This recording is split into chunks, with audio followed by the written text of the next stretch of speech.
All right, welcome back in. Refuse to lose territory here on this Thursday. I am just hours away from a very long drive to Toronto for Mariners Blue Jays, a series I almost wasn't able to get to for various reasons, but I will be there at Rogers Center, and it's a series with some playoff implications for better or worse. Joining us now is ESPN MLB insider Buster Olney. Buster, how are you? I'm doing great. So I'm guessing it's about a 9-hour drive. It's going to end, it's about 8, but Okay. I'm actually staying about 45 minutes closer and then training in to downtown because I've driven to downtown Toronto before and I choose not to do that again. So when the players see you, because you and I have talked about this, is that the superstition of the players, like if they were undefeated every time you showed up, you'd come through the door, they'd be like, woohoo, let's go. What's your sense of how the Mariners players feel about you and the luck you bring to them? Well, I haven't seen a series win yet this year. So, oh my gosh, I don't want to even touch that one for you. They split opening weekend with Cleveland, lost 2 of 3 in D.C., lost 2 of 3 in Pittsburgh, and lost 2 of 3 in New York. I will say this, when Aaron Goldsmith sees me, he always says, oh, it must be a big game. Brady's here. So that's all I can give you on feedback-wise is that Goldsmith always, fakes like he's happy to see me, I guess. Well, let me flip it a little bit on this. If you were a player, your degree of superstition, would you begin to wonder about your presence given the team's record when you're around? I would hope that they think I'm not there enough to know what the record is when I am there. So I hope they haven't put 2 and 2 together at this point. So I'll tell you a funny story about this. We have a great cameraman that I worked with for years. Now, this is year 16 with Duke on the ESPN broadcast. And David Ortiz thought he was a good luck charm. Okay. And he would get so excited when he would see Duke. And he'd be like, because Duke was the guy who would follow Big Papi around the bases when he hit the home run, and he would meet him at third base. And David would go, hey, I'm going to slow it down for you when I hit a home run tonight. And it was amazing how often this happened. And we would laugh about it. And he would see Duke and he'd go, my man. So this is definitely, and people might laugh at this, this is definitely in the heads of players, to some players to some degree. Okay. So you need Cal Raleigh to look at you and go, oh, my man. They did win the ALDS when I was there. I can tell you that. So I do have that in my back pocket that I was at all 5 games and they won that series. Hey, Buster, 64 and 70, but regardless of how it's looked, the Mariners did just go 8 and 7 through New York, Houston, Milwaukee, Chicago, and Philly. They've won 3 of their last 4 series. Signs of times turning or lucky stretch that happens to every team at some point? No, well, I mean, first off, it could be a lucky stretch, but here's the thing. This stretch of games could have buried the Mariners, and it didn't. And instead, they're making up some ground. As you and I speak, they're 4 games out in the race for the 3rd wild card in the American League. But because the leaders at the top of the American League West have basically been stationary, hanging out at just below 500 or right at 500, they're 2.5 games out in the division. And you're the first one to note this to me. The schedule down the stretch is so crazy easy compared to other teams. Their last 22 games, 17 are against 3 of baseball's worst teams, the A's, the Angels, and the Rockies, which guarantees nothing, especially in a year in which the American League teams generally are so mediocre. But you'd certainly rather, if you're the Mariners, rather be playing those teams than you would to play the Dodgers or the Brewers or the Braves. And it feels like there's an opportunity. And look, Cal Raleigh's series against the Philadelphia Phillies has to be a great sign for them. They have to be feeling good about that because they've been waiting all year for the breakout. And maybe this was the forefront of that maybe going forward, you can build on that. I've mentioned to you 1,000 times this year, you talk with executives of other teams and they still look at the Mariners as being, that's the team that, it could absolutely move forward at some point. And if the Mariners get into the dance, they're going to be viewed with respect, even if they're the 3rd wild card in the American League. They're going to be viewed with respect by the other teams in the playoffs. It's time to remind everyone why baseball is glorious, especially nowadays where you could think your team is out of it, but they might be back in it again. Let me introduce you to the American League Wildcard, KP, and let's tell everyone why they might need to head back to SeatGeek, grab some more tickets for what is a playoff race before the playoffs actually begin. Well, speaking about being out of it, I'm an American League East guy, and I'm talking to you, Toronto fans. I'm talking to you, Baltimore fans. A couple weeks ago, probably not a reason to come out to the games. Look at the standings right now. Both of you teams are right back in this wild card race. Rangers fans. We can go on and on. Mariners fans, you might be feeling a little queasy, but you're still in this thing too. So all of you should head to SeatGeek and get yourself 10% off your next set of MLB tickets. 10% off MLB tickets with the promo code Territory10. Make sure you click the link in the description to download the app and have the code automatically added to your account so that you can use it later. Cal Raleigh had 5 homers on this homestand between the Cubs and Phillies, 4 and 4 at bats in the Phillies series. But it does go back even a little further than that, Buster. He's got an OPS over 1 since August 1st. It sounds obvious, but just how different is the calculus for this team if he's going? Potentially a difference maker. And again, within the context of such a mediocre field of teams, if you get Cal Raleigh, your superstar, going, and he's that way down the stretch, and Kade Anderson continues to pitch well, and forget the final line he had the other day. That was an excellent debut. You're feeling good about things, especially because, again, the Houston Astros are in first place as you and I speak in the American League West. They just fired their general manager. Yeah. No one's going to confuse them with the dynasty Astros. The Texas Rangers were so mediocre that they tried to trade Jacob deGrom at the trade deadline. The Mariners, on the other hand, they not only did they buy at the trade deadline, getting the likes of Taylor Ward, but they also made the decision to promote Kade Anderson. You and I had talked last week about the option for all these teams just to keep these guys down the minor leagues. The Mariners front office continues to conduct business as if they believe this team can win. It's interesting, Buster. Right after we spoke to you last week, we had on Paul Hembekides from the Baseball Tonight podcast at ESPN Research, and we had a great talk about Julio Rodriguez's development, or maybe lack of development in some ways. And I think Hembo used a phrase that was really interesting to me. And he said, Julio seems like a hitter who's caught in between. And it feels like Julio has made a conscious effort to not strike out as much. So as a result, he's kind of swinging at everything. And he's not striking out as much, but he's also getting himself out quite a bit by swinging at poor pitches.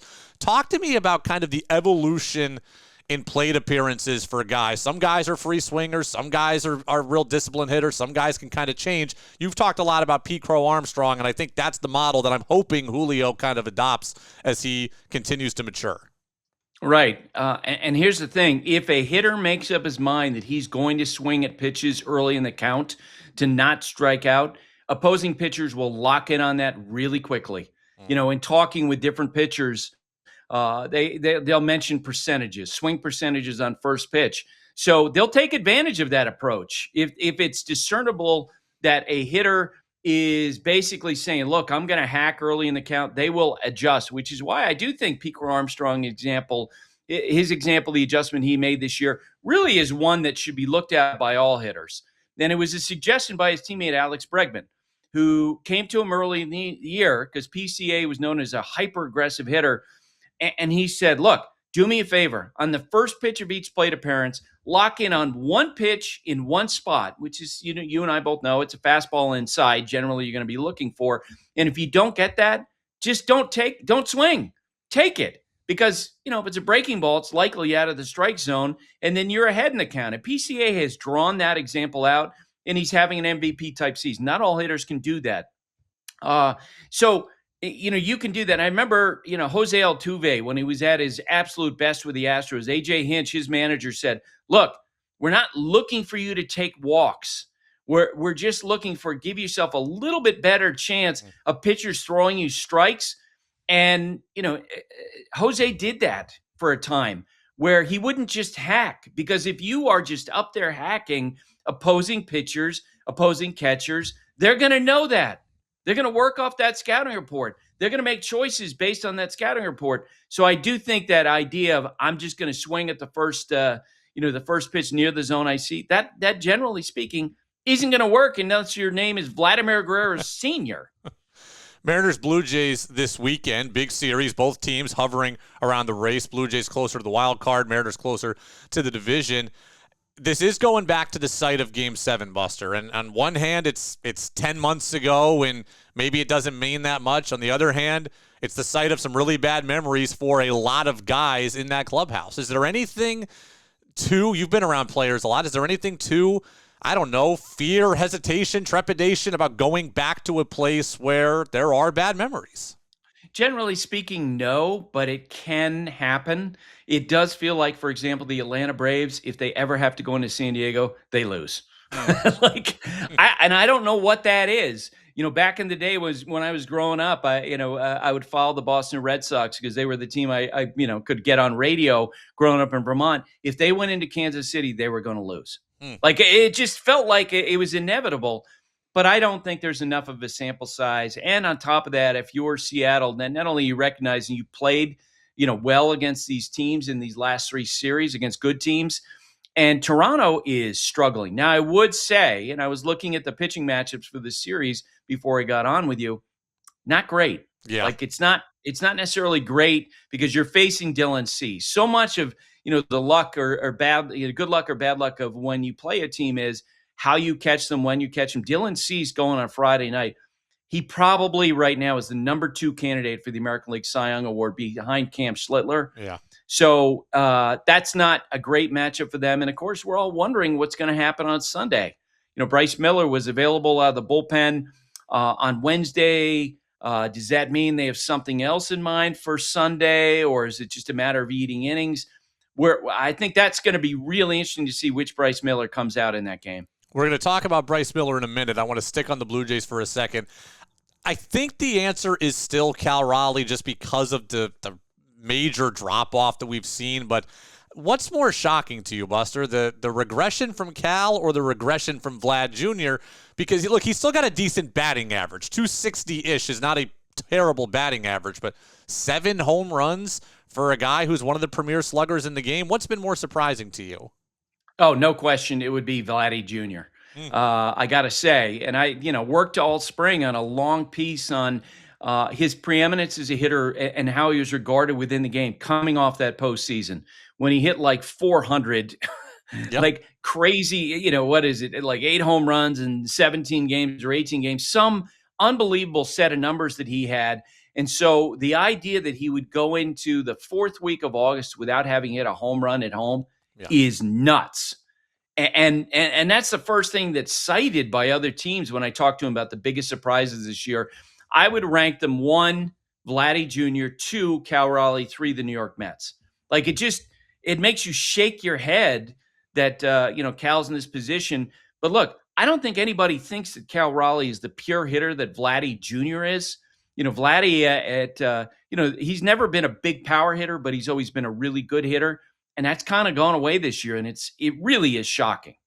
Talk to me about Kade Anderson's debut. You said it was really good. The final line, 5 2/3, gave up the 3 runs, 2 of which were homers on his last 2 pitches. I also liked it, Buster. We saw him throw strikes. We saw him be, multiple pitches. Wasn't fearful of a really good lineup with a lot of good right-handed hitters. What did you think of Kade from your vantage point? So the phrase you just said, wasn't fearful, that's a big deal. When you get a pitcher who's making his debut in a pennant race, how is he going to respond to that? And he was terrific. He looked comfortable. He had his usual pitch mix. It's so interesting because there are a lot of pitchers in this era where they come out and you're just like, yeah, they're just throwing as hard as they can and they don't really know where it's going. Kade Anderson is a pitcher, right? He has this range of pitches. 12 miles per hour difference between his low end velocity the other day, high end velocity. That's different. And that's going to play. Of course, we're all going to have questions about his workload as we come down the stretch and how the Mariners use him. They had questions about him. So that was a really good first sign. And it's kind of too bad that his pitching line, was made a little crooked by those last 2 home runs. But generally speaking, if you're the Mariners, you should be thrilled with what he presented. And he gave him a chance to win, which they did when Randy hit that last game-winning home run. Bella, where? I don't know where Bella is, but I know how to take care of my pup. Kratz, while you find Bella, today's episode is sponsored by the ASPCA Pet Health Insurance Program. The ASPCA Pet Health Insurance Program offers customizable accident and illness plans that can fit your budget, your lifestyle, and even your pet's particular quirks. Because let's be honest, vet bills can add up fast. And when it's time to submit a claim, it's easy. Just use their app and receive reimbursement for eligible vet bills directly into your bank account so you can get back to focusing on what really matters, your pet. To explore coverage, visit aspcapetinsurance.com/FOUL. That's aspcapetinsurance.com/FOUL. This is a paid advertisement. Insurance is underwritten by either Independence American Insurance Company or United States Fire Insurance Company and produced by PTZ Insurance Agency Limited. The ASPCA is not an insurer and is not engaged in the business of insurance. As he has for most decisions this year, Dan Wilson got a lot of backlash for leaving Kade Anderson in too long. There were multiple runways they could have taken him out with right-handed hitters up in that inning before Suzuki, before Bregman, whatever. They ultimately stick with him. Obviously, every game is different. Your bullpen availability is different. I think I've realized this about Dan in general, Buster. I think he trusts his starters more than he trusts the bullpen. And I think he's more inclined to leave a starter in to try to get out of it than he is to pull a guy too early. I'm not saying it's right or wrong, but do you see other managers that kind of operate the same way? They just operate on gut sometimes, and maybe their gut is the bullpen, maybe their gut is the starter, but I feel like Dan trusts his veterans, and I feel like he trusts his starters. That you're 100% right. Look, when I covered the Yankees, Joe Torre was known as being this great calm manager. And I would always say that no, in fact, he wasn't because you could see guys up in the bullpen, like in the 6th inning, 7th inning, not only would he have a reliever up, but he might have 2 up. And his anxiety was reflected in how often he used those guys. And the situation when he would reach out to those guys. That's when that came forward. And I think that's true with Dan. If Dan had Lou Pinella's bullpens, whether it was in Cincinnati or the great bullpens he had at times in Seattle, then he would be more aggressive coming out of the pen. There have been a lot of blips, and I think that he's probably in that moment, he's counting outs. Yes. And he's saying, okay, I have to get, I have to get 10 outs. I have to get 11 outs. Who do I trust to get this? One of my middle relievers or this kid who has a 1.06 ERA in the minor leagues and has looked really good? So I agree with your assessment. I think in those pressure spots, that's when you really see what a manager's feeling and thinking. One question that's come up quite a bit this year for the Mariners, as it has for other teams, but I want to ask you about. We saw Luke Raley try to play through a pretty significant flexor strain for a month and change before shutting it down. We've seen Bryce Miller now say that he's got a little bit of a lat issue that he's pitched through. We saw Kade Anderson obviously play through a wrist issue. There are people who think that the Mariners are not attentive enough to injuries and or are forcing injured guys to play hurt. Not without asking you about that specifically, I'm just curious about the culture of guys playing through things. Is this stuff normal everywhere, or does it seem a little extreme in this case, what some of these guys have tried to play through? Normal everywhere. The other day we had the Brewers in the Little League Classic, and I asked Pat Murray, one of my questions I always ask the manager before our games is, tell me about are there any injury situations we need to be aware of for the broadcast? In other words, we don't want to be surprised if there's a late scratch, for the broadcast and understand where that comes from. And Murph began to run through the list. Well, Jake Bauers, lower half, he's dealing with something. This guy's dealing with something. This guy's dealing with something. This guy's dealing with something. It feels like that when you get to August and September, everybody's dealing with nagging injuries of some kind, to some degree. Now, I think in the case of Kade Anderson, it was different because the team didn't have an awareness. Yeah. It's pretty clear that Jake Bauers, the Brewers had an idea that he was dealing with some stuff, for one example, and he sat out a game, I think it was on Wednesday, and they announced, he's been dealing with shin splints, which is not an injury that necessarily is going to land you on the injured list until you literally can't function. And I think this time of year, man, all these teams deal with that, especially, and it's interesting. I mean, Cal spending all that time in the injured list, catchers and pitchers, I think in particular, are dealing with stuff this time of year, and they're playing through stuff. I'll get you out of here on this. One question I didn't prep you for, but is on my mind. We saw Eugenio Suarez put on waivers late last night. It would cost the Mariners $3 million or so to pick him up. He's not having a great year, but we could argue that he's better than the Patrick Wisdom and Weston Wilson crew the Mariners have currently kind of backing up third base. Do you see a match there for the Mariners with Geno, or is the money too great relative to the production that he's had this year? And I haven't spoken to anyone with the Mariners about this. And total asked the question. speculation. I think there is no chance that they would do that. Okay. It's a lot of money for a player who's been ups and downs. You know what's interesting too? We remember Suarez for the grand slam he hit in the playoffs last year, and what a big moment that was. Mm-hmm. And I've had conversations with other GMs, and they refer to the Mariners deal for Suarez as one that didn't work out last year. Okay. They felt like that he didn't perform that well, that there were signs of regression in the player. And if, in fact, that's what the Mariners believe, on top of the fact that, it's a lot of money. Teams don't have $3 million sitting around this time of year. Maybe the Dodgers do. Maybe the Mets would be if they had a playoff race. But when I saw the price, $3 million for essentially a month of action, 5 weeks, unless he was playing well or there was just such an acute need for the team, I don't think there's any chance they would consider it. But we'll see. Maybe I'm wrong. Buster Olney, ESPN MLB insider. Buster, 6 games for the Mariners until we talk next. 3 in Toronto, 3 in Boston. And then after that, no more games against teams currently over 500. So the schedule will open up. So we will see what happens. Just kind of get through these 6 and see where you're at. Buster, much appreciated as always. We'll catch up again in 7 days. Thank you. Thank you, Brady. All right, that was our ESPN MLB insider, Buster Olney. So he thinks no shot at Geno.